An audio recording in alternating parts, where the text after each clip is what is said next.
Hello viewers, আপনারা দেখতে পাচ্ছেন একটি খালি জায়গা, ভঙ্গুর একটা বাড়ি।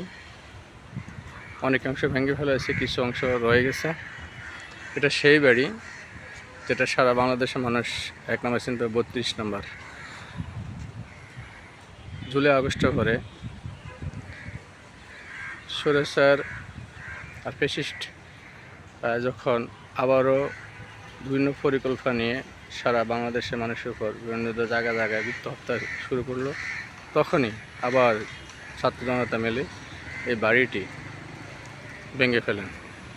স্বৈরাচার ফ্যাসিস্টরা যুগে যুগে এভাবেই পতন হয়, ইতিহাস সাক্ষী থাকে। তারপরও